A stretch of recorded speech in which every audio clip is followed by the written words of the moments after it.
Hi everybody, welcome to Active Self-Protection Extra. Today on John's Briefs, here with my friend, the High Attorney, His Royal Majesty Terry Johnson from Firearms Legal Protection.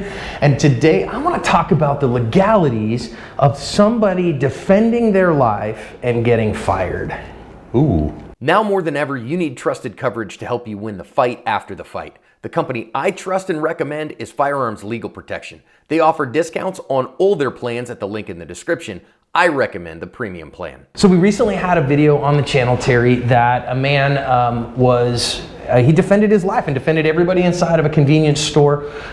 He was working for a company that did some refreshing of products in this store, so he's putting up a product display. Dude comes in to rob the place, guy ends up shooting him, and then the company that hired him fired him for that. Fired him for defending his life with a legally carried firearm.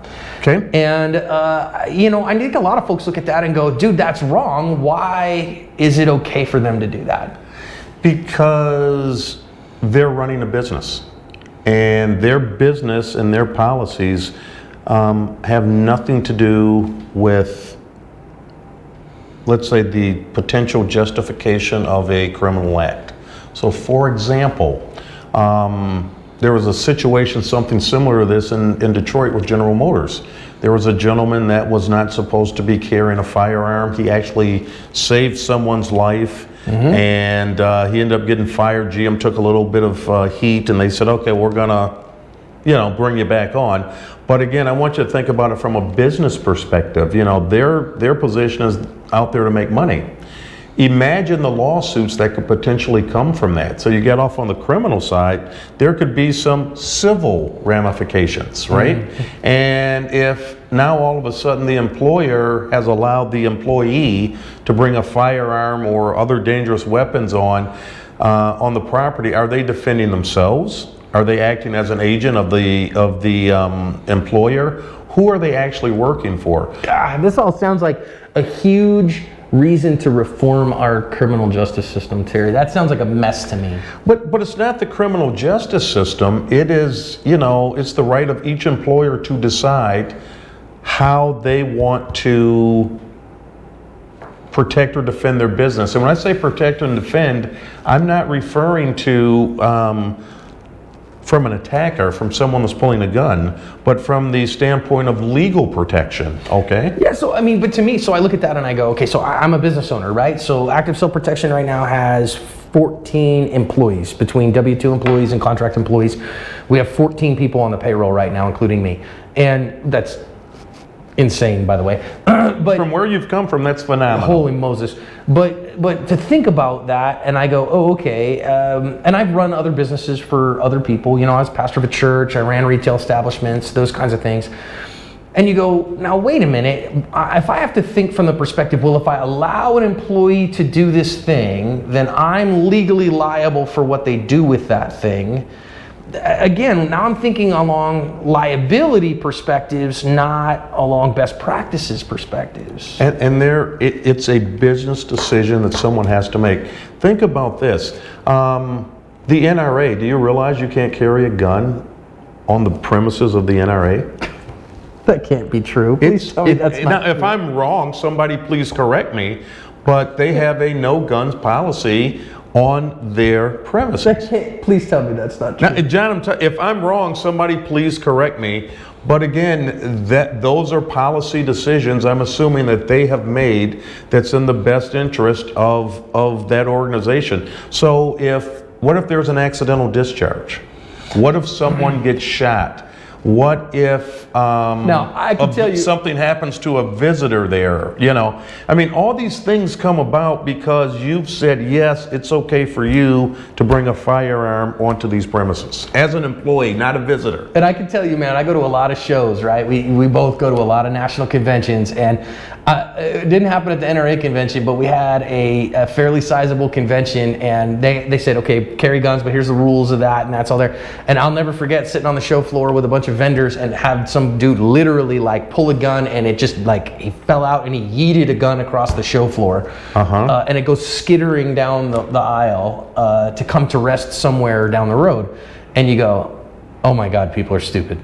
And we get to see a lot of sketchy stuff. And so to me, it boils down to, look, if he violated a company policy, right? And that company policy was something that the employee agreed upon for his employment, well, then fine. The employer has the right to terminate him for failure to follow policy. Right? Absolutely. But that doesn't mean he's going to jail. That doesn't mean he's got to pay a fine. No. Those are separate punishments. It's kind of the thing along the lines of you do something at school, you may not get suspended. That doesn't mean mom and dad aren't going to punish you separately. Yeah. And I think every business gets the right to set their own policies with that. I'll tell you, my policy for my employees is smoke them if you got them, right? Like, not all of my employees carry firearms. It's not a requirement to be a part of active self-protection. Right. But everyone is encouraged to get training and to be proficient. And if they want to, then we allow that and encourage it, and we encourage a high level of proficiency. And I can't imagine firing an employee for defending their life, because that's my paradigm. But it's also not illegal for a company to go, you broke a corporate policy, and therefore you're no longer employed here. And again, we don't know, this might be an opportunity to get rid of an employee because they may have been a bad employee.